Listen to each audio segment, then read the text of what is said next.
జై శ్రీమన్నారాయణ. జై శ్రీమన్నారాయణ. జై శ్రీమన్నారాయణ. జై శ్రీమన్నారాయణ. జై శ్రీమన్నారాయణ.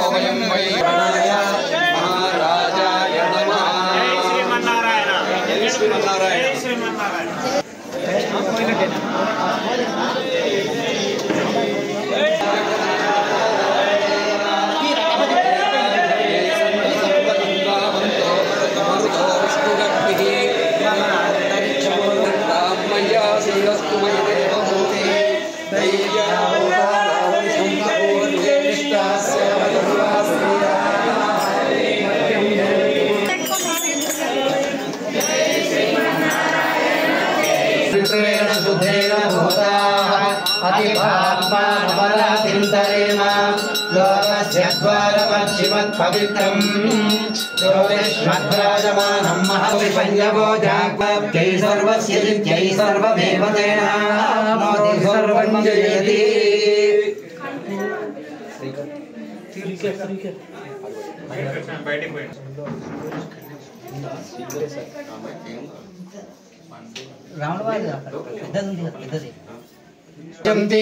वेदांत विज्ञान सुनिश्चितार्था संन्यास योगाद्यतशुद्धतत्त्वाः ते ब्रह्मलोके दुपरान्तकाले परामृतात् परिमुच्यं सर्वे नगरं विभापं परमेश्वरभूतं यत्पुण्डरीकं पुरमश्चसक्तं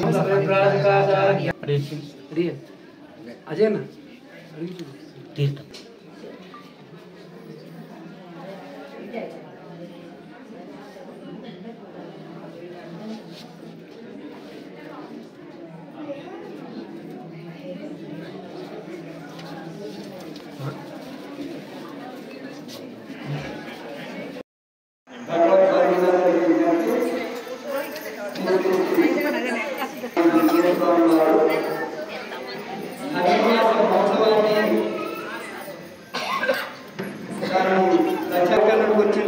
ఈ వారం రోజుల పాటు మన నాగర్ కర్నూలు ప్రాంతంలో స్వామివారు ఉంటారు.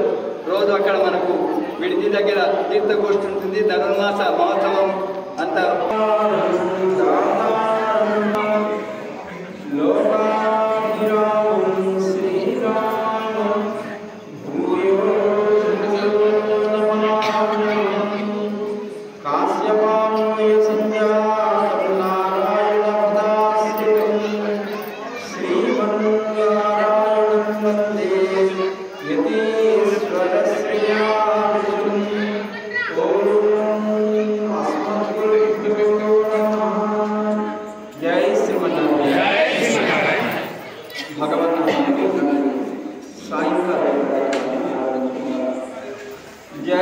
श्रीमन्नारायण जय श्रीमन्नारायण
గత 15 రోజులుగా ఉత్సవాన్ని జరుగుతుంది.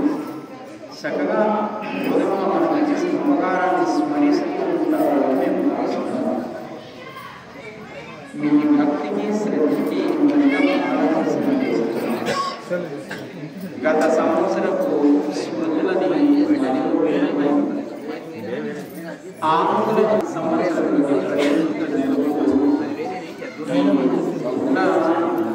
రాబోయే సంవత్సర కాలమంతా కూడా ధనుర్మాస వ్రతం, మార్గశీర్ష శ్రీ వ్రతం, తిరుపాలయం అని రకరకాల పేర్లతో అమ్మ చేసిన ఆ వ్రతాన్ని ఆ వ్రతాన్ని మనం స్మరిస్తాం ప్రతి సంవత్సరం కూడా. సూర్యుడు వృశ్చిక సంక్రమణం నుంచి వృశ్చిక రాశి నుంచి ధను రాశిలో ప్రవేశించిన రాశి నుంచి ఆ సంక్రమణం నుంచి మళ్ళీ మకర సంక్రమణం నుండి కాలానికి ధనుర్మాసం అని పేరు. అలాగే చంద్రుడు ప్రతి పూర్ణిమ నాడు ఏ నక్షత్రంలో ఆ నక్షత్రము పేరు ఆ మాసానికి ఏర్పడుతుంది. ఉదాహరణకి చిత్తా నక్షత్రం నాడు చైత్రమని, శ్రవణ నక్షత్రంతో పూర్ణిమ చంద్రుడు దానికి శ్రావణమని, మృగశీర్ష నక్షత్రంతో పూర్ణిమ నాడు చంద్రుడు కలిసి ఉంది దానికి మార్గశీర్షమని పేరు. ఏది ఏమైనప్పటికీ కాలము అనంతము. మన అనుకూలతను బట్టి, లోకంలో వ్యవహారాన్ని బట్టి కాలాన్ని అని మనకి పెద్దలు చెప్పేది. మనకు తెలిసి సెకను, నిమిషాలు, గంటలు, రోజులు, పక్షాలు, మాసాలు, నెలలు ఇలా సాగుతుండేటువంటి అనంతమైన కాలం తానే అయి ఉంటాడు పరమాత్మ. కాలహ అస్మి లోకక్షేత్కృత్ ప్రవృద్ధ అంటాడు భగవద్గీత. తానే కాలస్వరూపుడై ఈ లోకాన్ని సృజిస్తున్నాడు, ఈ లోకాన్ని రక్షిస్తున్నాడు, ఈ లోకాన్ని ప్రళయకాలంలో తనలోకి చేర్చుకుంటున్నాడు. సకల జగత్తు తానే అయి ఉన్నప్పటికీ, సకల పదార్థాలలో అణువణువులోనూ తానే అంతర్యామిగా వ్యాప్తమై ఉన్నప్పటికీ, భగవంతుడు తన విభూతిని స్పష్టం చేయడంలో కొన్నిటిలో తాను స్పష్టంగా గోచరమవుతాను అని లోకానికి అర్జునుడి ద్వారా భగవద్గీతలో ఉపదేశం చేశాడు. గుర్రాలలో ఉచ్చైశ్రవము, ఏనుగులలో ఐరావతము, పక్షులలో గరుత్మంతుడు, భాగవతంలో ప్రహ్లాదుడు ఇలా తన విభూతి మత్వాన్ని చెబుతూ కాలములో మాసానాం మార్గశీర్షోహం ఋతువునాం కుసుమాకర, మార్గశీర్ష మాసము తానని, అలాగే వసంత ఋతువును తాను అని మొత్తం ఆయనే అయినప్పటికీ స్పష్టంగా ఆయన సంబంధాన్ని అనుభవించగలిగేటువంటి కాలం ఇది. ఆయనే తాను ఈ మాసము అని చెప్పుకున్నాడు. ఆనాడు మనకి అమ్మ పెరియాళ్ళవార్ల మానసపుత్రికగా లోకంలో అవతరించి నాన్నగారి ద్వారా భగవంతుడి యొక్క కళ్యాణ గుణాలను విని తాను భగవంతుడినే నాథుడిగా పొందాలి అని వ్రతం చెయ్యాలి అని అనుకుంది. దానికి గోపికలు కృష్ణుడిని చేరడానికి చేసిన వ్రతాన్ని పోలిన వ్రతాన్ని తనని తాను ఒక గోపికగా భావించుకొని ఆ వెలుపుతూరిని నందవ్రజముగా గోకులంగా భావించుకొని అక్కడ ఉండే వడపత్ర సాయి ఆలయాన్ని నందభవనంగా, ఆ లోపల ఉండే స్వామిని కృష్ణుడిగా భావించి వ్రతాన్ని ఆచరించి భగవంతుని చేరుకున్నది అని మనకి పెద్దలు వివరిస్తారు. కల్పాదౌ హరిణా స్వయం జనహితం దృష్టేన సర్వాత్మనా పురోక్తం స్వస్య కీర్తనం ప్రపదనం స్వస్మై పశూనార్పణం సర్వేషాం ప్రకటం విధాతుమనిషం శ్రీధన్వి నవ్యే పురే జాతాం వైదిక విష్ణు చిత్తతనయాం ఉదారాంస్తు మహా అని పెద్దలు కీర్తిస్తారు. జాతాం వైదిక విష్ణు చిత్తతనయాం, అమ్మ గోదమ్మగా విష్ణు చిత్తుల వారికి ఆనాడు జనక మహారాజుకు సీతమ్మ లభించినట్టుగా వీరు కూడా, వారు యజ్ఞభూమిని దున్నుతూ ఉంటే అమ్మ లభించింది. వీరు కూడా భగవదారాధన అనే యజ్ఞముల కోసము ఆ ఉద్యానవనాన్ని అక్కడ పాదులను తీస్తూ ఉంటే అమ్మ తాను అయోనిజగా అవతరించి ఆ పెరియాడు వాళ్ళ మానవ సముద్రికగా లోకంలో పెరిగింది. చిన్ననాటి నుంచి స్వామి యొక్క కళ్యాణ గుణాలని తండ్రి ద్వారా విని స్వామిని నాథుడుగా కావాలనుకుని నాన్న చెప్పినటువంటి కృష్ణుడి కథలో గోపికలకి చేసినటువంటి వ్రతాన్ని పోలిన వ్రతం తాను ఆచరించింది. తన్మయత్వమైనటువంటి ఆచరణ. మనకి ఎవరైనా చెప్పిన దాన్ని యథాతథంగా ఆచరించడం అంటే కొంతవరకు చేయగలుగుతాం. కానీ అమ్మ తననే గోపికగా భావించుకుని ఆ ప్రాంతాన్ని గోకులంగా భావించుకుని చేయగలిగింది అంటే అమ్మలో ఉండేటువంటి గొప్ప గుణం. భగవంతుడే సర్వస్వం అనుకునేటువంటి పరమ భాగవతోత్తములు ఆళ్వార్లకు చెందిన సంగతి. అందుకే మత ఆళ్వార్లందరిలోనూ అమ్మ వాళ్ళందరికీ పుత్రిక లాంటిది అని అంటారు మనకి పెద్దలు. కనుక అమ్మ చేసిన వ్రతాన్ని ఆనాడు ఎందుకు ఆచరించింది అంటే కల్పాదం హరిణా స్వయం జనహితం దృష్టేన. భగవంతుడి ద్వారా సకల జగములలో ఉన్నటువంటి అందరి యొక్క హితాన్ని తాను కాంక్షిస్తూ ప్రోక్తం స్వస్యత కీర్తనం. ఆ భగవంతుడి కళ్యాణ గుణాలని లోకంలో చక్కగా పాడి ప్రపదనం ఆయనని ఆశ్రయించి స్వస్మై ప్రసూనార్పణం తనని తాను సమర్పించుకున్నది ఎందుకోసం? సర్వేషాం ప్రకటం విధాతుమనిషం శ్రీధన్వినపి అందరూ బాగుండాలని కోరుకున్నది. దానికోసం తాను ఆచరించిన వ్రతాన్ని లోకానికి ప్రకటించి మనం ఈనాటికి ఆచరిస్తున్నాం.